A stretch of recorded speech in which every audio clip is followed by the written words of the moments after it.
इलम में है सब पूरी कौम को कि कोरोना वायरस जो कि एक ऐसी वबा है जो चाइना से शुरू हुई और उसके बाद पाकिस्तान, ईरान, अफगानिस्तान, पूरी दुनिया में इस तरह फैल गई। और ये ऐसा वायरस है जो कि इंसान से दूसरे इंसान को मुंतकिल होता है।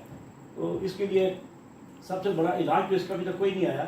उसमें एहतियाती तदाबीर जो इख्तियार करने का जो हुकूमत की तरफ से कहा गया है, जो डॉक्टर तारुक कादरी साहब ने भी जो हदायत दी हैं कौम को एक शऊर दिया कि इसमें सिर्फ अपने आप को आप सेफ रखें, घरों में रहें, महदूद रहें, महफूज रहें। जितना आप घर में रहेंगे तो उतना आप महफूज रहेंगे। लेकिन हमने ये चीज़ देखी है कि जब से कोरोना वायरस के बाद लॉकडाउन हुआ है, लॉकडाउन के बाद लॉकडाउन में असल में मुकम्मल तौर पे नहीं हो सका, सिर्फ ये एलानिया हुआ है। शहरों में लोग, दुकानें बंद हैं, लेकिन हर गली मोहल्ले में, शहरों में लोग घूम रहे हैं नौजवान टोलियों की शक्ल में। कोई ऐसी पॉलिसी अभी तक मुरतब नहीं हो सकी कि लोगों को जो घरों में रोका जा सके। लोगों को चाहिए ये अवेयरनेस, टीवी आप लोग जिस तरह GTV एक किरदार अदा कर रहा है, आप लोग इस अवेयरनेस मजीद दें इसको कि लोगों को ये बात अवेयर हो कि हम लोग घरों में रहेंगे तो बचे रहेंगे। जितना ज़्यादा से ज़्यादा एक ज़रूरत के तहत अगर हम बाहर निकलें तो हम इंशाल्लाह इस पर काबू पा लेंगे, इससे बचेंगे। तो दूसरा, ज़्यादातर तबका पाकिस्तान में ऐसा है जो कि दिन को काम करते हैं, रात को मजदूरी करके खाना खाते हैं, अपने बच्चों को पेट पालते हैं।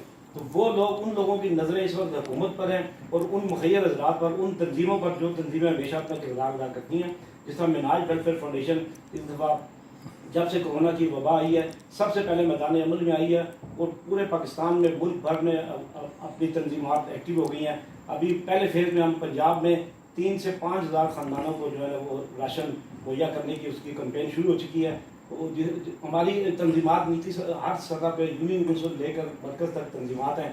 उन लोगों कारकुन अपने काम में मसरूफ़ है। मतलब आप सोशल मीडिया आपने देखा होगा, हर शहर में, हर डिस्ट्रिक्ट की सतह पर, हर शहर की तहसील की सतह पर जो तंजीमें काम कर रही हैं और हर घर घर जाके बाइज्जत तरीके से, और उन लोगों को देख के हम लोग दे रहे हैं। जो लोग, कोई रक्षा चलाने वाला है, कोई दुकान में काम करने वाला है, कोई मजदूर है, कोई दिहाड़ीदार है। अभी इस्लामाबाद में ये हमारा जो IGP रोड पर बहुत सारे मजदूर ऐसे हैं जो दिहाड़दार है, दिन को काम करते हैं, शाम को बच्चों को पेट पालते हैं। हम लोग उन लोगों तक पहुंच रहे हैं ताकि उन लोगों को परेशानी ना हो, उनके बच्चे भूखे ना सो सकें।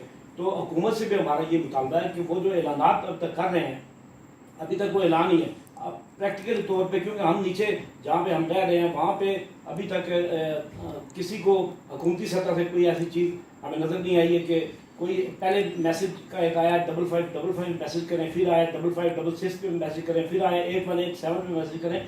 लेकिन लोग परेशान हैं, किस के पास जाएं, कहाँ पे जाएं। अभी हम रास्ते में आ रहे थे तो मुझे कुछ फ़ोन आया कि ये हमें मैसेज का जवाब आया। जवाब उन्होंने लिखा कि ज़िले इंतज़ामिया से रब्ता करें। अब लोग जो नीचे रह रहे हैं, जिनके पास वसाइल नहीं है, कई लोग ऐसे जिनके मोबाइल नहीं है, तो वो ज़िले इंतज़ामिया के पास कहाँ जाएंगे, कहाँ से इमदाद लेंगे। ये तो हुकूमत को फौरी तौर पर इसका एक ऐसा जो मैकेनिज्म जी जी